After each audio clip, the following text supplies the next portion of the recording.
Bismillahirrahmanirrahim. Assalamualaikum warahmatullahi wabarakatuh. Alhamdulillahi rabbil alamin. Wassalatu wassalamu ala asyrafil anbiya'i wal mursalin nabiyina Muhammadin wa ala alihi wa sahbihi ajma'in. Rabbi shrah li sadri wa yassir li amri wahlul 'uqdatam min lisani yafqahu qawli. Sidang jamaah salat maghrib yang dirangkaikan dengan taklim rutin malam Rabu yang sama-sama dirahmati dan dimuliakan oleh Allah Subhanahu wa taala. Kita akan kembali melanjutkan kajian rutin kita dalam segmen pembahasan tauhid. Walaupun pada hari-hari ini kita berada di 10 pertama bulan Dzulhijjah,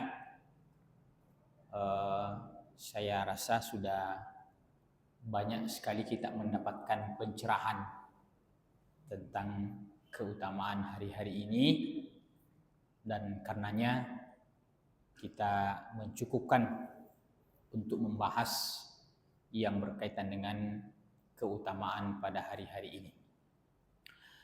Kita kembali pada kajian tauhid kita jamaah sekalian. Macam tauhid yang pertama, tauhidur rububiyah, sudah beberapa kali pertemuan kita sudah selesaikan. Kita akan masuk pada macam tauhid yang kedua, yaitu tauhidul uluhiyah. Apa yang dimaksud dengan tauhidul uluhiyah? Tauhidul uluhiyah ini jamaah sekalian memiliki dua peristilahan. Yang pertama bisa dinamakan tauhidul ibadah. Yang kedua bisa dikatakan tauhidul uluhiyah. Jadi sebelum kita menyebutkan pembagian itu, kita akan mendefinisikan bahwa tauhidul uluhiyah itu adalah ifradullahi azza wa jalla bil ibadah, yaitu mengesahkan Allah Subhanahu wa taala dalam peribadatan kita. Fal mustahiqqu lil ibadah huwallahu taala.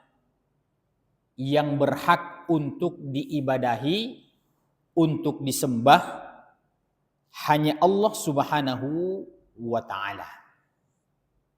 Nah, tadi kita menyinggung bahwa tauhid ini juga bisa dikatakan dengan nama tauhidul ibadah. Tauhidul ibadah. Apa yang dimaksud dengan al-ibadah? Itu memiliki dua makna. Yang pertama, al-ibadah berasal dari kata-kata ta'abbada yata'abbadu ta'abbudun, yang bermakna adalah merendahkan diri atau menghinakan diri, dan selalu berkaitan dengan di hadapan Allah Subhanahu wa taala. Bagaimana caranya kita beribadah dalam makna merendahkan diri di hadapan Allah Subhanahu wa taala? Bi fi'li awamirihi wajtinabi nawahihi, yaitu dengan jalan menjalankan perintah-perintah Allah Subhanahu wa taala dan menjauhi larangannya. Jadi ketika kita memiliki ketaatan, ya, taat apa yang diperintahkan, menjauhi ada apa yang dilarang, itu pada dasarnya di dalamnya ada makna merendahkan diri. Ada makna merendahkan diri. Bahkan antara sesama makhluk, kalau kita taat apa yang diperintahkan oleh atasan kita dan kita menghindari apa yang dilarang, maka di dalamnya ada makna merendahkan diri, akan tetapi ada batasan merendahkan diri ketika antar sesama makhluk pada perkara-perkara yang tidak melampaui batas. Umpamanya jamaah sekalian, merendahkan diri di hadapan Allah Subhanahu wa taala contohnya adalah ketika kita posisi ruku, ya, seperti ketika kita sholat, itu adalah contoh merendahkan diri. Karena memang secara fisik betul-betul yang tadinya kita berdiri, kemudian kita membengkokkan diri kita dengan cara ruku. Kemudian puncaknya adalah ketika kita sujud. Pada posisi sujud, itu adalah contoh merendahkan diri yang paling maksimal. Nah, Nabi SAW, ya, tidak melarang kita untuk saling menghormati, memuliakan. Bahkan itu perintah. Akan tetapi tidak boleh bentuk memuliakan sesama makhluk itu yang mengambil haknya Allah Subhanahu wa taala.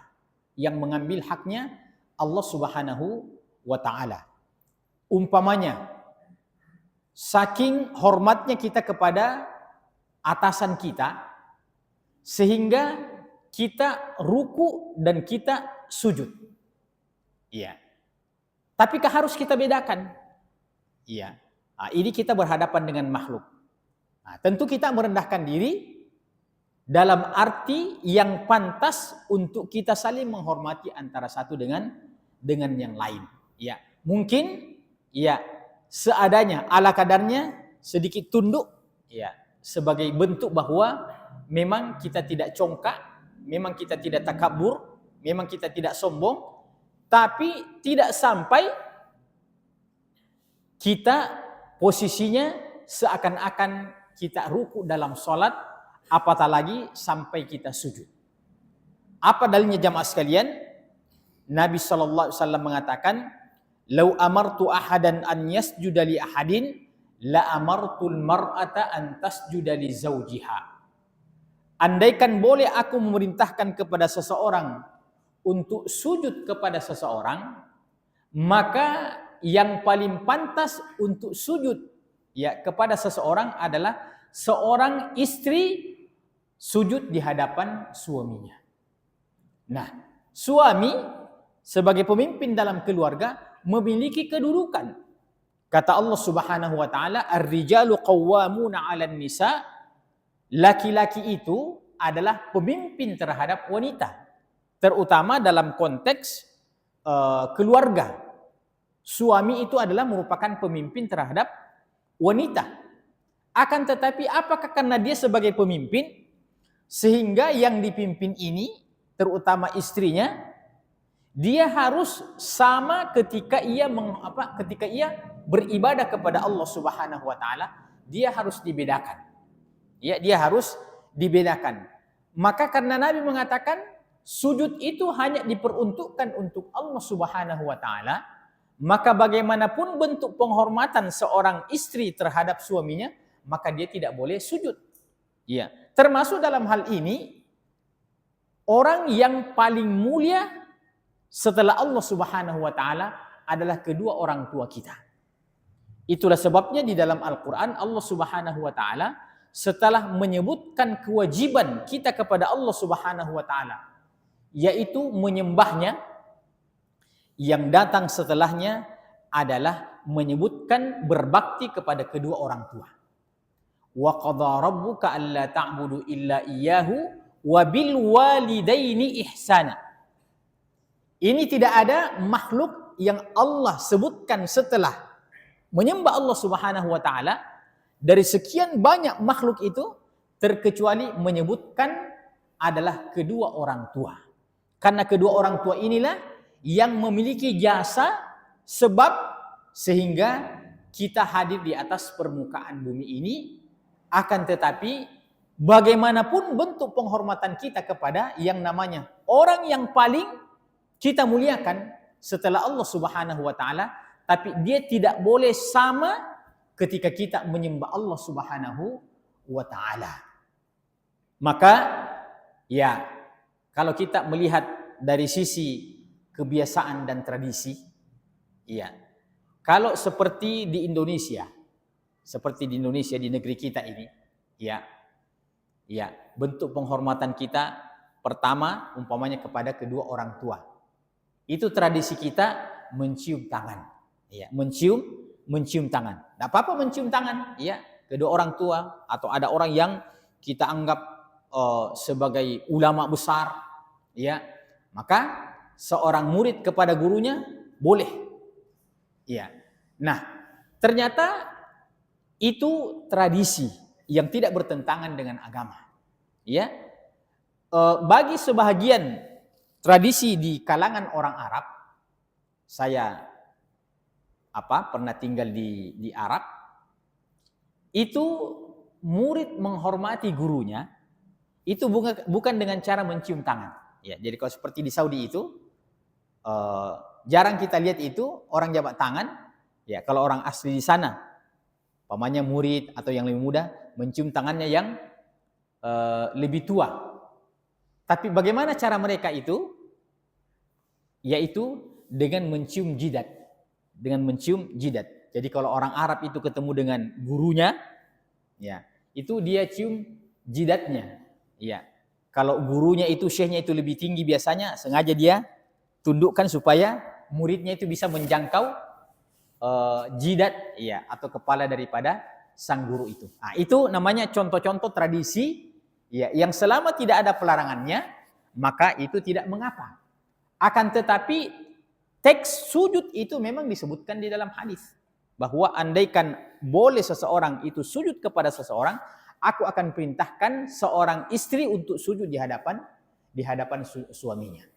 Baik jamaah sekalian, kita lanjut bahwa ibadah itu adalah ifradullah subhanahu wa ta'ala, mengesahkan Allah dalam peribadatan, dan hanya kita berkewajiban untuk menyembah Allah Subhanahu wa ta'ala.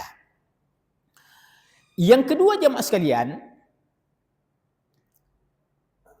masih dalam penjelasan tentang merendahkan diri di hadapan Allah Subhanahu wa ta'ala dengan cara melaksanakan apa saja yang diperintahkannya dan menjauhi apa saja yang dilarangnya. Nah, ini poin yang penting untuk kita sampaikan, mahabbatan wa ta'ziman. Yang pijakan dasarnya ketika kita menyembah Allah Subhanahu wa taala disertai dengan prinsip cinta dan disertai dengan prinsip mengagungkan. Jadi kita menyembah Allah karena kita cinta pada Allah Subhanahu wa taala. Iya. Allah Subhanahu wa taala mengatakan, "Qul in kuntum tuhibbunallaha." Jika kalian cinta kepada Allah Subhanahu wa taala, maka ikutilah Rasulullah sallallahu alaihi wasallam. Fattabi'uni yuhibbukumullah. Iya. Berarti kalau demikian, ibadah itu harus di dalamnya ada cinta. Bagaimana mengimplementasikan cinta kepada Allah Subhanahu wa taala? Yaitu dengan mengikuti Rasulullah sallallahu alaihi wasallam. Yang kedua jamaah sekalian, di samping ada rasa cinta, ada juga bentuk pengagungan.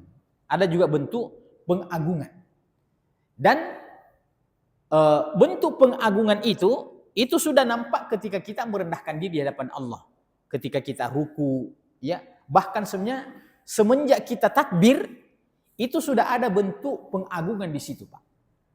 Karena orang yang sudah terlanjur takbir itu, takbiratul ihram, itu sudah tidak boleh melihat ke depan, ya, apalagi menoleh, ya.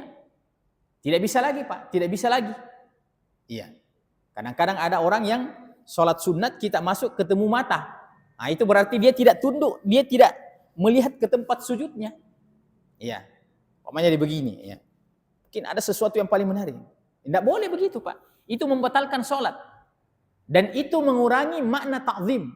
Mengurangi makna mengagungkan Allah Subhanahu wa Ta'ala. Iya. Kira-kira kalau kita mau mengambil contoh sederhana saja, iya.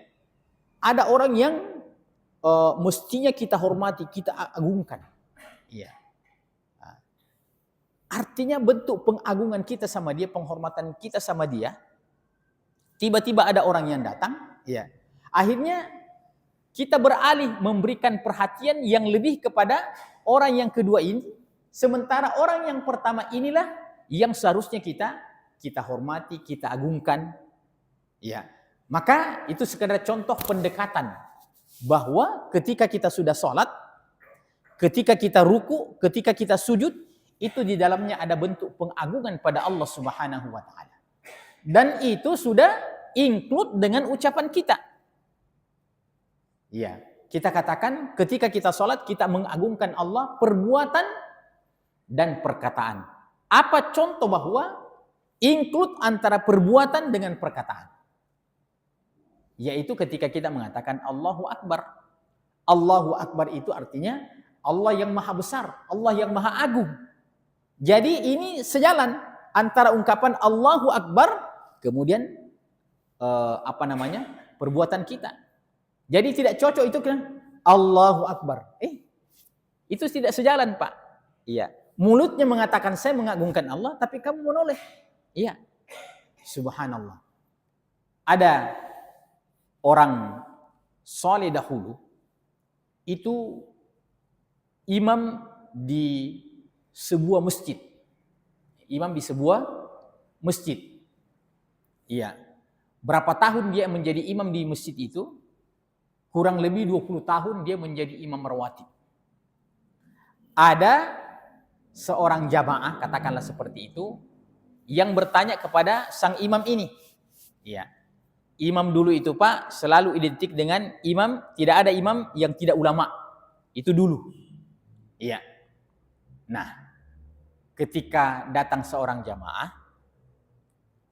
dia bilang, Pak Imam, saya lihat itu di bagian mihrab masjid itu banyak sekali tulisan-tulisan Arab, kaligrafi.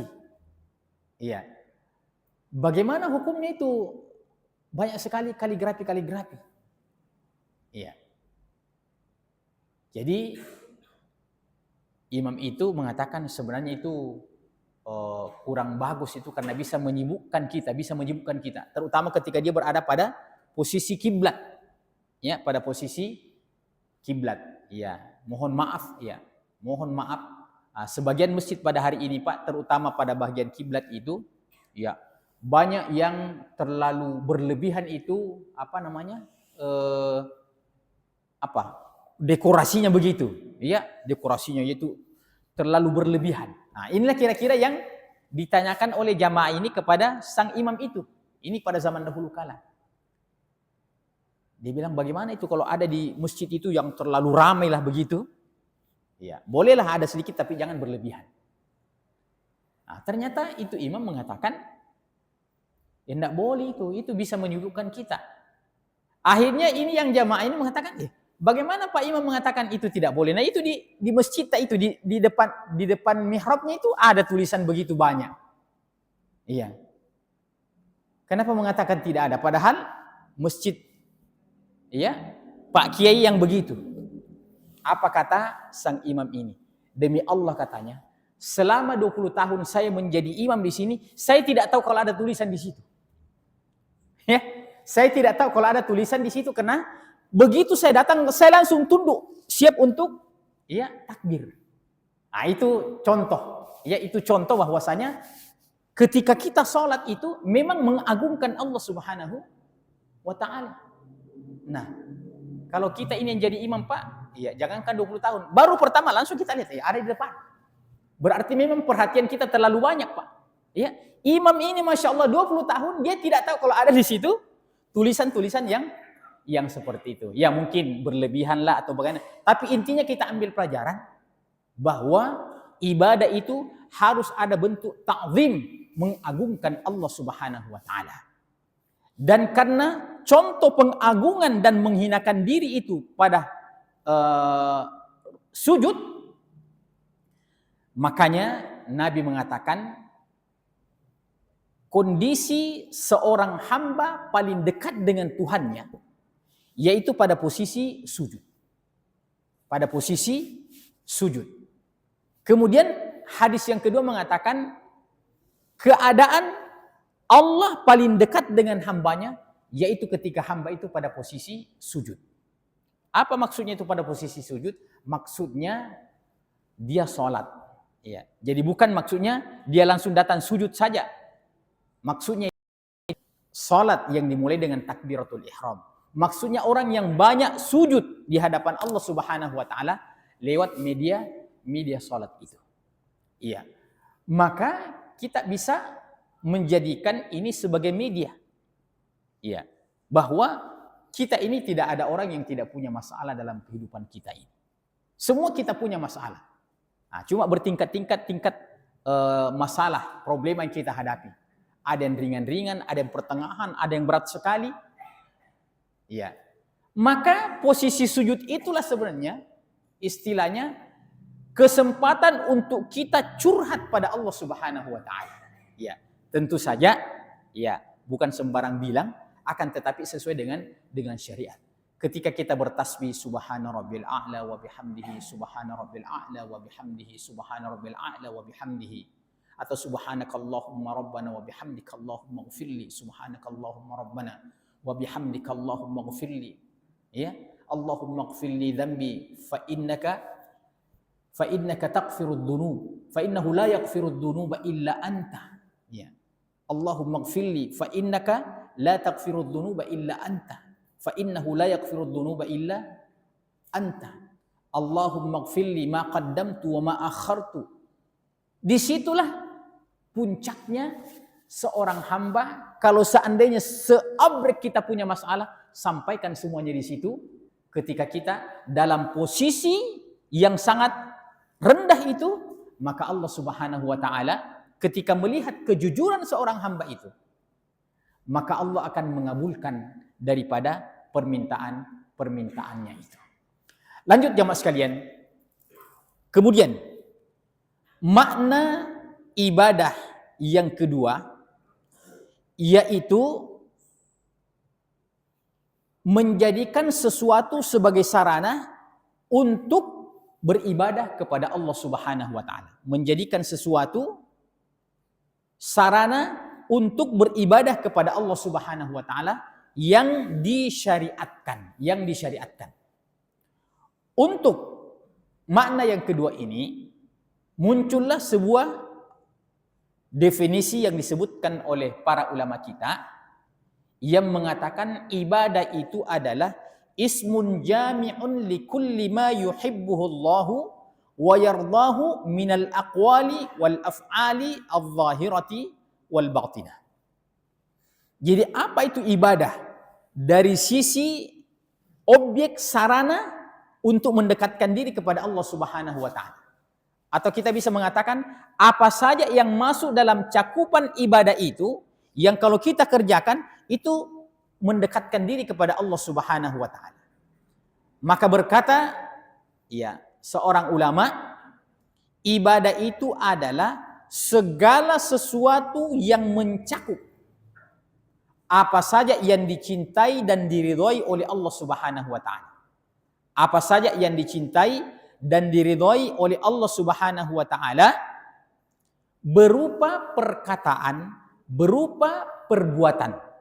Jadi apa saja yang dicintai dan diridhoi oleh Allah berupa perkataan, berupa perbuatan.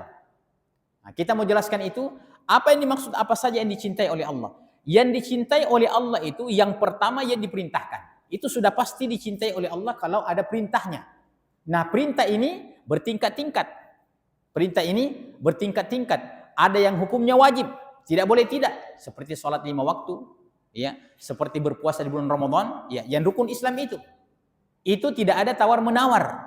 Itu sudah pasti amalan yang dicintai oleh Allah Subhanahu wa taala dan tingkatannya adalah tingkatan yang tertinggi. Tingkatannya adalah tingkatan yang tertinggi. Yang kedua, yang dibawa-bawa sedikit, yaitu yang diperintahkan tapi tidak bersifat pengharusan. Yang diperintahkan tapi tidak bersifat pengharusan namanya sunnat atau mustahabbat.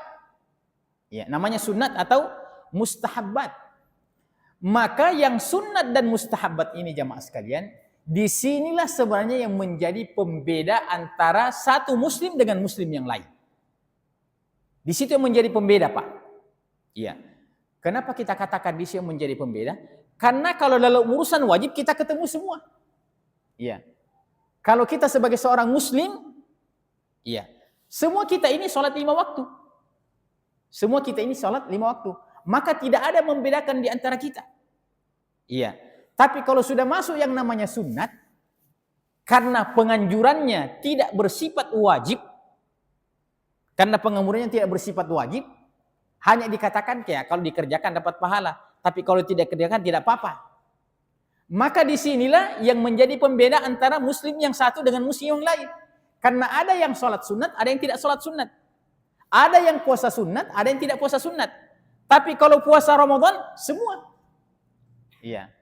Anda puasa, saya juga puasa. Kita semua puasa. Yang penting kita umat Islam ini, semua. Iya. Tapi yang membedakan kita adalah pada perintah yang sifatnya bukan pengharusan. Pada perintah yang sifatnya bukan pengharusan. Ada lagi contoh perintah yang tidak sampai pada tingkat pengharusan. Namun dia juga bukan perintah biasa-biasa. Dia tidak sampai pada tingkat pengharusan, tapi bukan juga perintah biasa-biasa. Apa itu? Namanya sunnah muakkadah. Namanya sunnah muakkadah. Sunnah yang sangat dikuatkan. Itu istilah para ulama. Sunnah yang sangat dikuatkan. Apa itu sunnah yang sangat dikuatkan? Artinya dia sesuatu yang diperintahkan tidak sampai pada tingkat pengharusan. Tidak sampai pada tingkat pengharusan. Karena dia tidak sampai pada tingkat pengharusan, maka cuma muakkadah yang sangat dikuatkan. Jadi muakkadah itu artinya dia juga bukan sunat biasa, bukan juga sunat biasa, karena dia sesuatu yang sifatnya sunat tapi sangat dianjurkan. Iya. Maka apa contohnya itu yang tidak masuk sunat-sunat biasa, Pak? Contohnya kurban. Kurban itu hukumnya sunnah muakkadah. Kurban itu hukumnya sunnah muakkadah. Bukan kayak sholat sebelum maghrib, sholat sebelum asar, ya.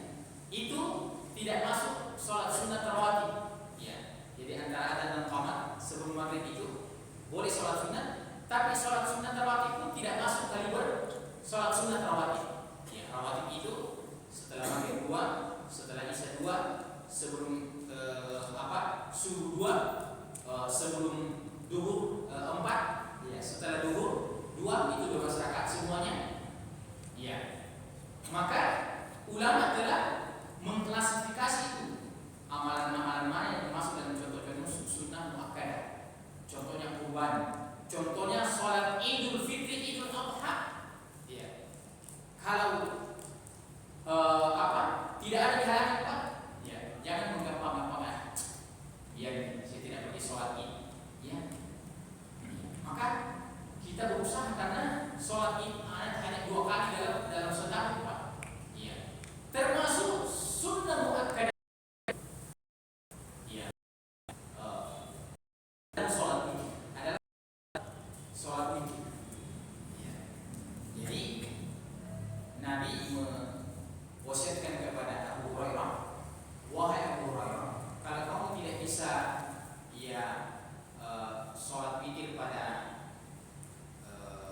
akhir malam sebelum masuk waktu subuh, ya, maka paling tidak kau witir sebelum tidur. Kau witir sebelum tidur. Jadi yang paling afdal itu, Pak, artinya diakhirkan itu sebelum subuh.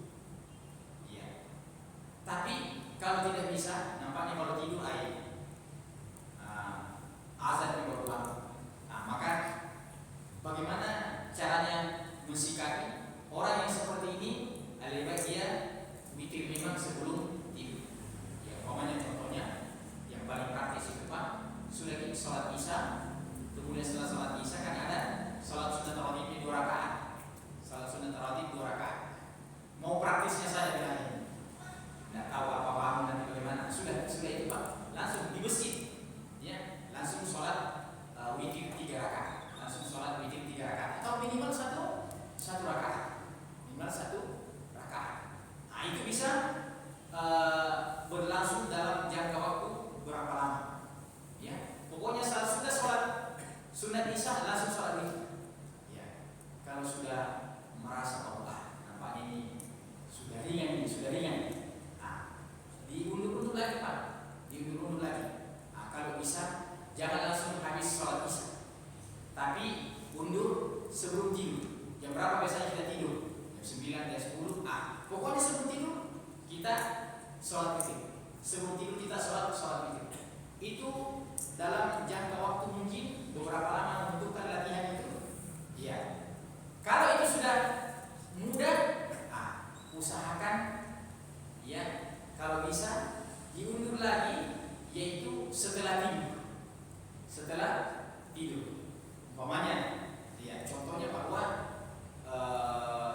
ada orang ya yang dalam satu malam itu pasti dia pernah bangun ya untuk buang air kecil umpamanya.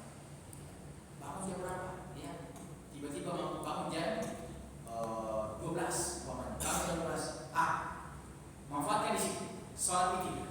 Ya, manfaatkan di situ sholat witir. Ya.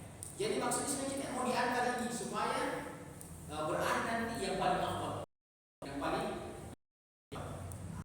itu sudah dianggap ya agak ringan, tambah sedikit.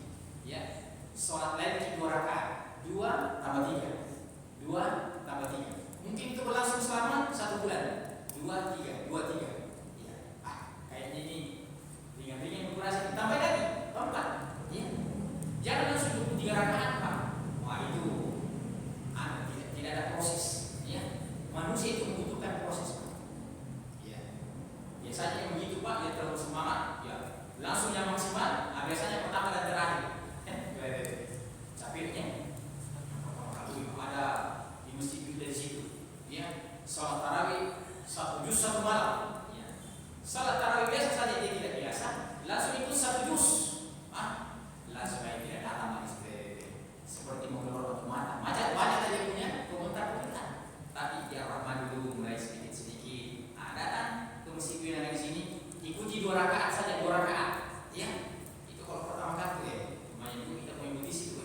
2 rakaat ini sudah hampir jam 10. Ya, seperti itu. Intinya bahwa ternyata ibadah itu memang membutuhkan tahapan-tahapan. Tapi ada hadisnya yang mengatakan khairul a'mali atau ahabbul a'mali ila Allah adwamuha wa in qalla. Amalan yang paling dicintai oleh Allah Subhanahu wa taala adalah amalan yang berkesinambungan walaupun itu sedikit. Jadi kita mungkin sholat lainnya tipis-tipis Pak, ya 2 rakaat, ya tambah 1 rakaat witirnya, ya yang lebih baik, ya tapi daripada ya 11 rakaat tapi setelah itu ya putus-putus. Maka ahabbul a'mali ilallahi adwamuha wa in qalla.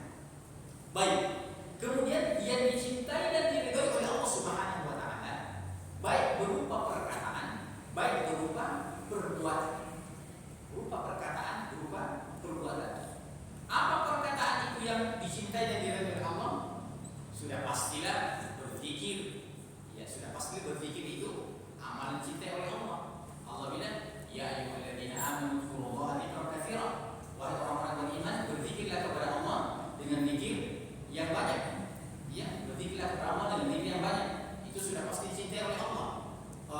Mengaji, ya, sudah pasti dicintai oleh Allah Subhanahu wa taala. Perkataan-perkataan. Tapi bukan cuma pada zikir-zikir yang sifatnya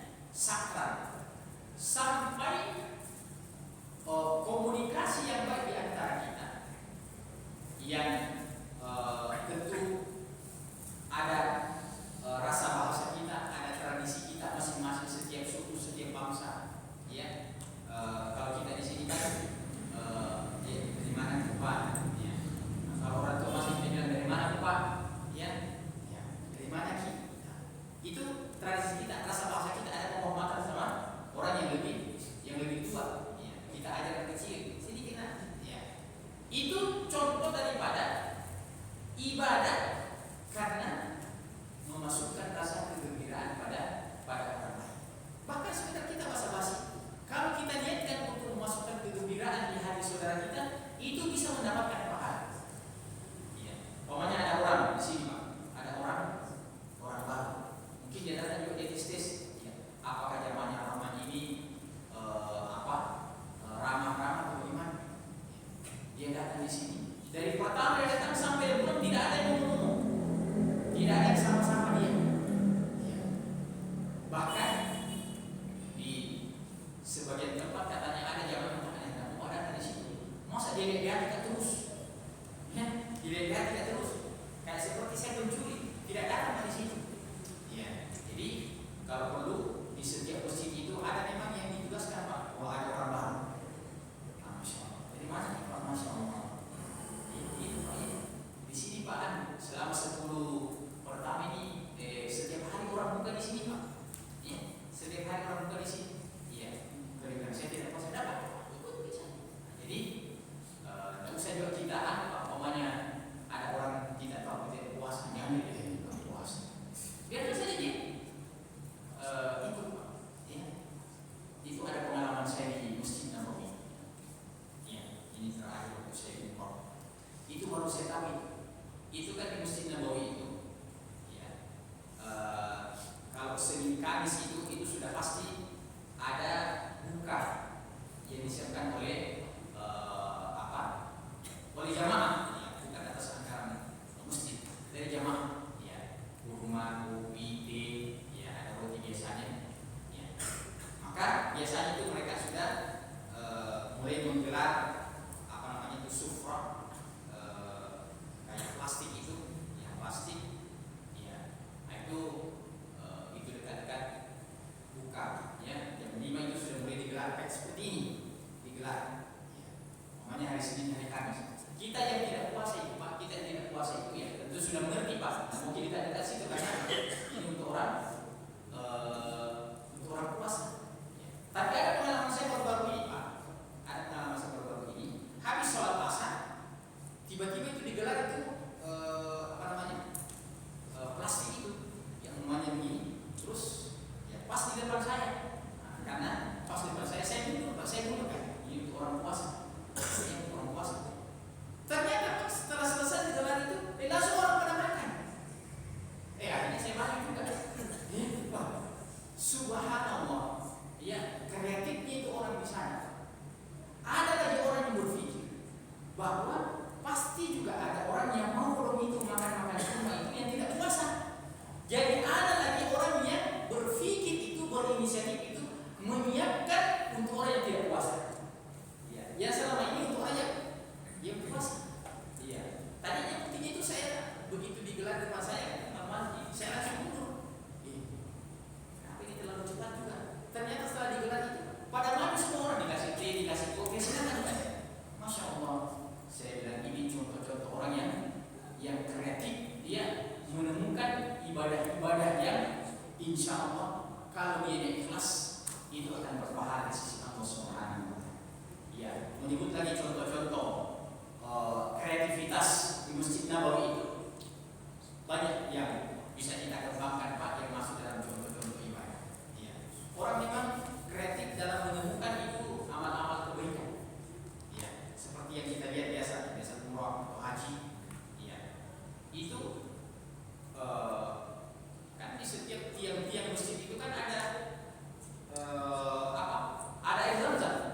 Setiap tiang-tiang masjid ada air zam-zam. Ya. Tapi ada lagi orang itu yang menjadikan pekerjaan, dia ambil itu beberapa gelas itu, dia pakai piring-piring apa gitu yang bisa sampai ya 35 gelas itu.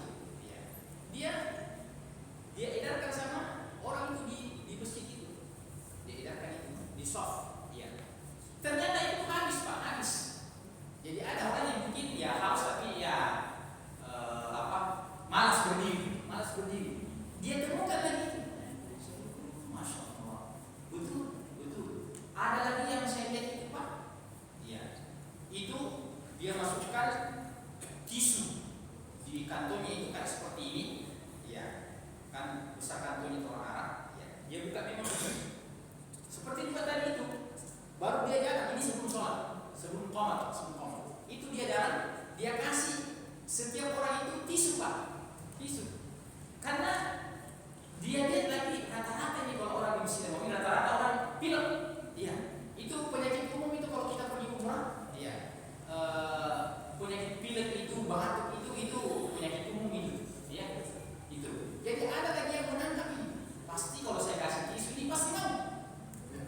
Masya Allah, ada yang bagi-bagi air minum, ada yang bagi-bagi tisu, ya. Itu habis itu kalau tisu, semua orang ambil Pak, dikasih 2 lembar ambil. Ada lagi yang saya lihat itu Pak, dia ambil Quran, mushaf, dia ambil Quran mushaf, ya, banyak mushaf di depan kita, dia ambil terjemah, baru dia bagi-bagi lagi, ya dia bagi-bagi lagi, ya. Kadang-kadang ada orang tidur, dia kasih. Itu daripada kau tidur, masa jauh-jauh kau datang ke masjid dan kau tidur, baca di Quran ini. Masya Allah. Saya bilang, kalau saya kembali nanti ke kampung, kira-kira yang bisa saya, yang tidak mesti seperti tapi apa kira-kira yang saya bisa lakukan yang kita kreatif dan itu pasti orang senang. Alhamdulillah di sini saya dengar cuma tidak pernah pasca ada makan siang biasa di sini katanya. Ya, ada makan siang di sini nih. Cuma selalu saya pantau lewat media sosial, makan siang lagi Rahman tidak disahkan. Ya.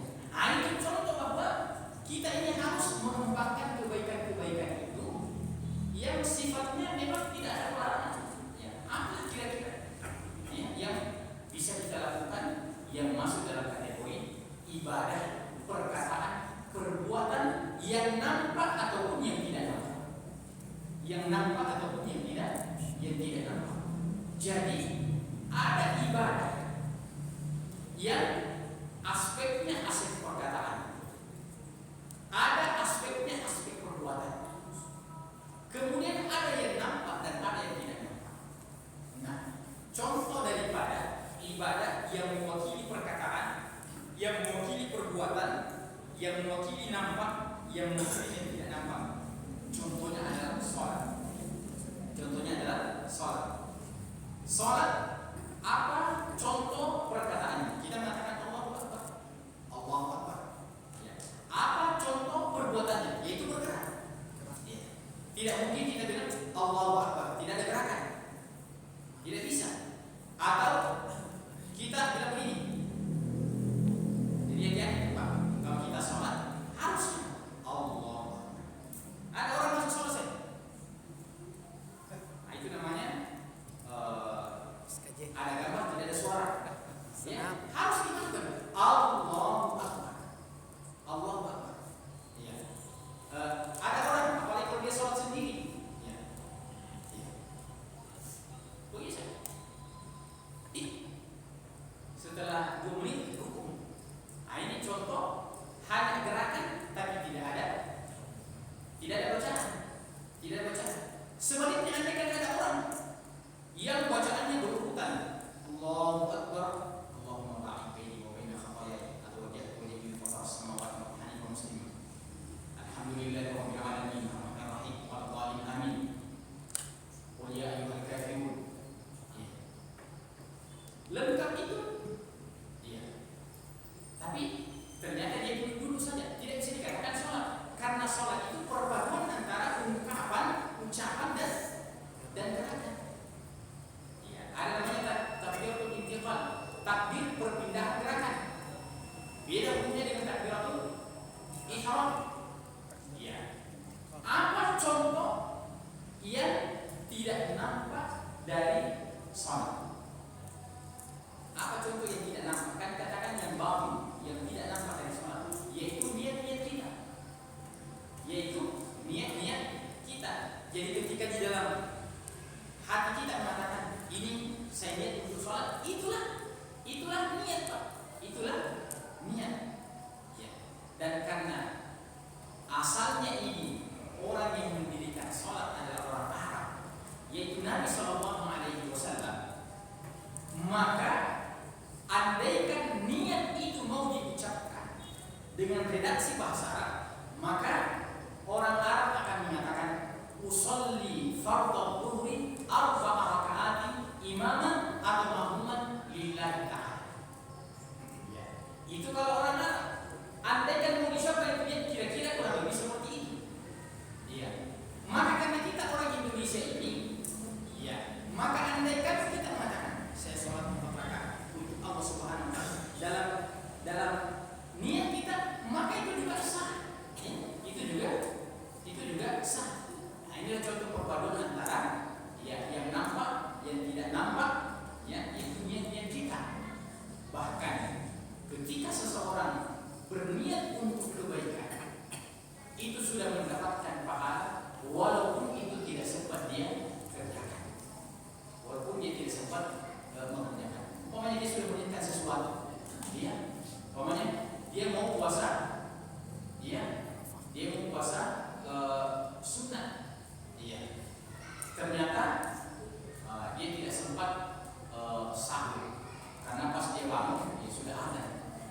Kalau dari segi boleh, kalau seandainya dia mampu, ya tidak apa-apa dia puasa sunnah, ya tanpa sahur, ya.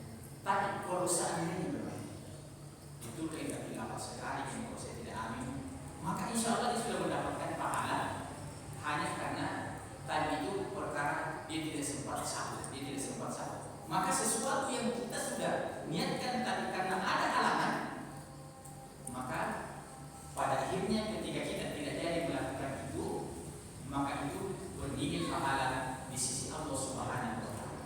Sebaliknya, ketika orang berniat jahat, ya, dan tidak jadi melakukan kejahatan itu karena kesadarannya, maka dia tidak tercatat sebagai satu bentuk kejahatan.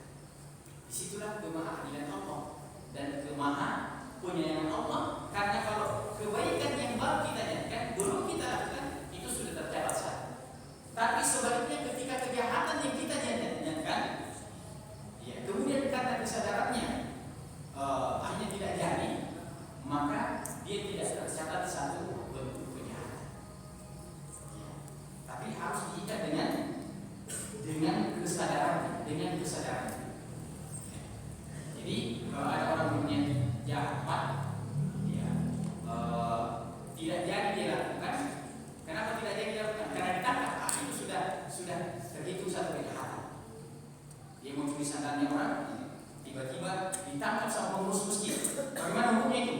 Apa sudah berbuat jahat atau tidak? Dari itu berbuat jahat atau tidak? Sudah berbuat jahat. Hanya tidak jadi lakukan karena ditangkap. Itu bedanya. Ada orang yang karena kesadarannya tidak mau lagi muncul, tidak mau lagi bohong, tidak mau lagi apa. Iya. Tapi ini dia tidak mau lagi mencuri. Kenapa? Karena sudah tidak bisa manjat. Ya. Ada niatnya, tapi tidak bisa lagi. Selincar dulu masih muda. Nah, itu dia tetap mendapatkan dosa karena ada niat cuma tidak ada kekuatan. Nah, itu bedanya Pak. Niat ketika kita melakukan sesuatu tidak jadi karena ada halangan. Kejahatan tidak jadi kita lakukan karena kesadaran, maka dia tidak tercatat sebagai sebuah kejahatan. Itulah Allah Subhanahu wa Ta'ala mengatakan la kasabat wa 'alaiha maktasabat. Dia memperoleh kebaikan dari apa yang diusahakan dan dia memperoleh dosa dari apa yang dia usahakan. Apa bedanya antara kasabat dengan iktasabat? Kalau kasabat itu berkaitan dengan kebaikan, sekedar meniatkan dia sudah dapat. Tapi kalau iktasabat, walaupun dia niatkan tapi belum dia melaksanakannya, maka dia tidak tercatat sebagai satu bentuk kejahatan dan keburukan. Dan itulah makna daripada Ar-Rahmanir Rahim, yang Maha Pengasih dan Maha Penyayang. Demikian ya sekalian, semoga bermanfaat. Jadi kurang yang maafkan. Subhanallah wa bihamdika, asyhadu an la ilaha illa anta, astaghfiruka wa atubu ilaik. Wa akhiru da'wana alhamdulillahi rabbil alamin. Wassalamualaikum warahmatullahi wabarakatuh.